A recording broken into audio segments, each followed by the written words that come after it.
चलिए हम लोग नेक्स्ट मिनिस्ट्री में देखते हैं, ministry of food processing industry, MOFPI short में। क्या फंक्शन है इसका? Processing and refrigeration of.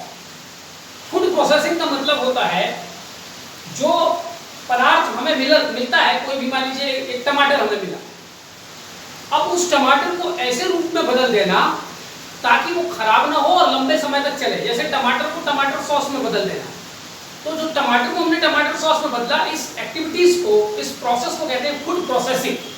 खाद्य परिसंस्करण, खाद्य पदार्थों का इस प्रकार से रूप परिवर्तन कर देना कि वो लॉन्ग लास्टिंग हो जाए, लंबे समय तक टिक सके। ठीक है, तो processing and refrigeration of certain agricultural products, कुछ कृषिगत वस्तुओं का प्रोसेसिंग और रेफ्रिजरेशन, जैसे कि मिल्क पाउडर, तो जो मिल्क आता है उससे मिल्क पाउडर बना लेना, इन्फेंट मिल्क फूड, छोटे बच्चों के लिए मिल्क फूड बनाना, अदर डेयरी प्रोडक्ट्स। तो कुल मिला के डेयरी को ऐसे रूप में, मतलब जो दूध है उसको ऐसे रूप में बदल लेना जो एक लॉन्ग लास्टिंग हो जाए। तो एक तो ये है। दूसरा फिश प्रोसेसिंग भी इसी मिनिस्ट्री का काम है।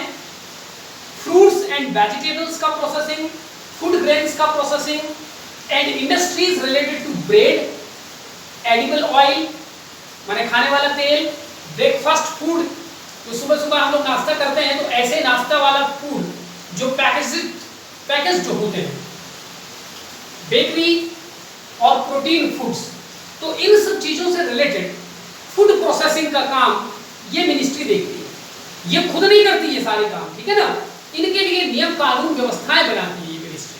ठीक है, उनके ट्रेनिंग के लिए कुछ इंस्टीट्यूट चलाती है, उसमें इनोवेशन के लिए कुछ इंटरनेशनल टाई अप करती है, ये तमाम बातें। इसके अलावा beer, alcoholic drinks, aerated water यानी कि सॉफ्ट वाटर, सॉफ्ट ड्रिंक्स इत्यादि, तो इन सारे मैटर्स में जो प्रोसेसिंग इंडस्ट्री है उसको रेगुलेट करने के लिए नियम कानून ये संस्था, ये मिनिस्ट्री बनाती है। अब देखते हैं कि इस मिनिस्ट्री से संबंधित कुछ ऑर्गेनाइजेशन।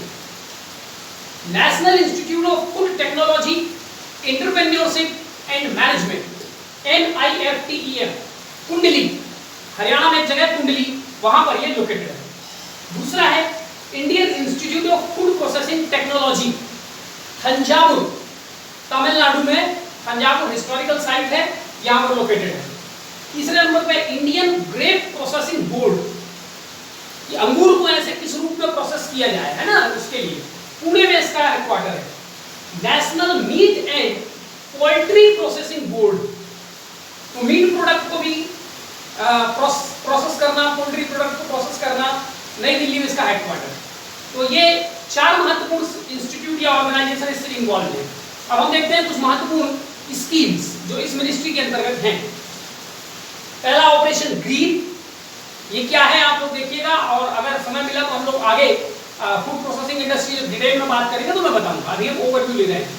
दूसरा है प्रधानमंत्री किसान संपदा योजना, और तीसरा है मेगा फूड पार्क्स स्कीम, ये इंपॉर्टेंट स्कीम्स। इसी के साथ ministry of food processing industry का जो एक ओवरव्यू है वो कंप्लीट होता है। अब हम देखते हैं अगला, ministry of micro small and medium enterprises, ministry of MSME।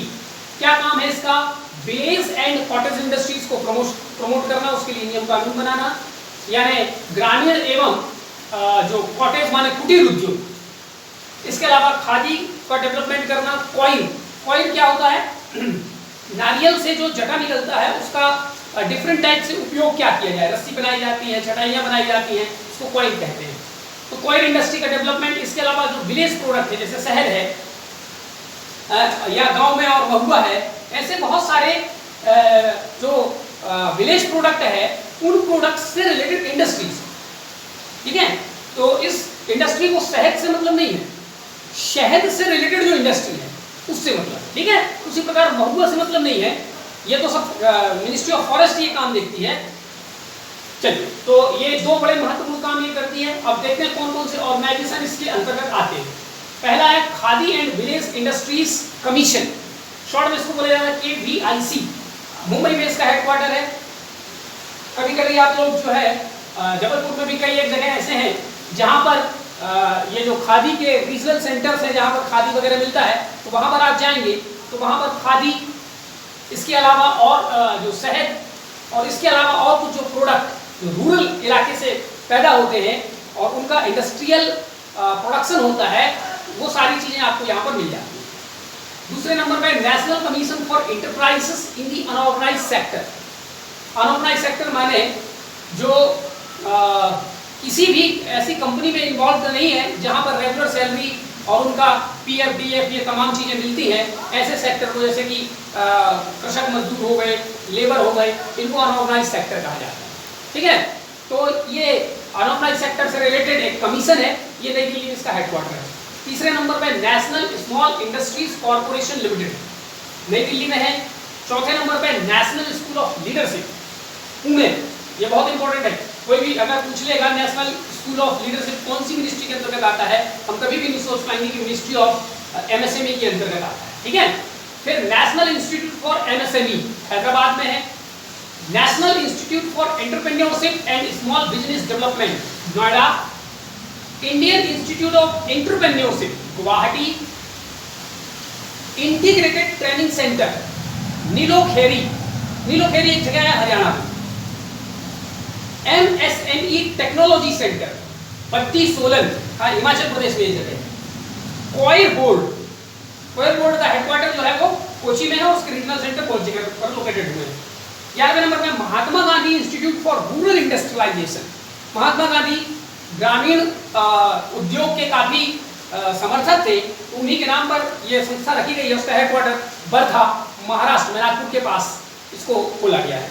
फिर टेक्नोलॉजी सेंटर्स, टेक्नोलॉजी सेंटर जो मिनिस्ट्री ऑफ एमएसएमई के हैं वो देश में 18 जगह पर अलग अलग लोकेटेड हैं।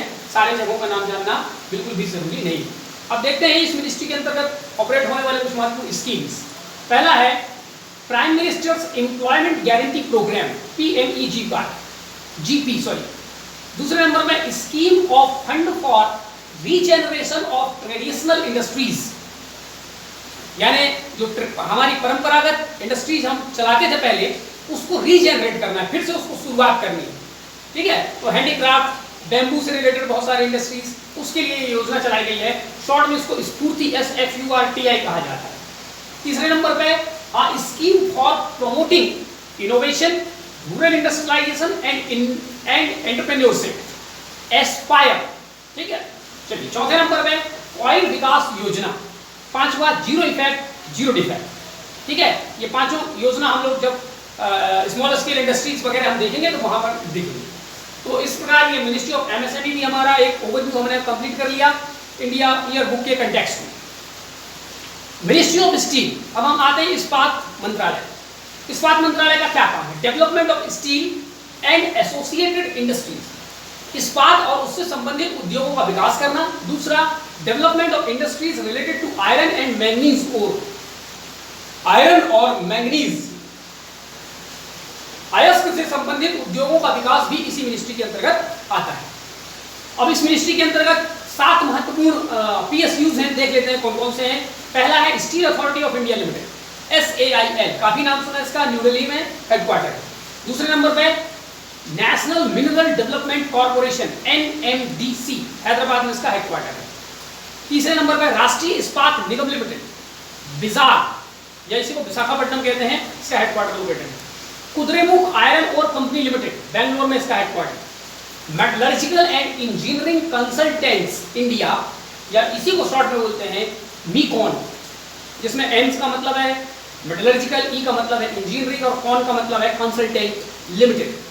सॉरी, उसने जगह का नाम नहीं लिखा है, इसका हेडक्वार्टर रांची में है। ठीक है, रांची झारखंड। 6वें नंबर पे metal scrap trading corporation Kolkata. 7वें नंबर पे MN का मतलब है manganese, manganese ore India limited Nagpur.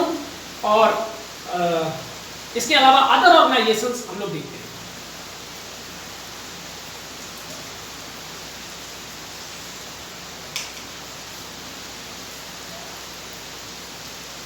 तो ये सारे PSUs हो गए। अब अदर ऑर्गेनाइजेशन जो इसके अंदर हैं, पहला है national institute of secondary steel technology, ये नागपुर में लोकेटेड है।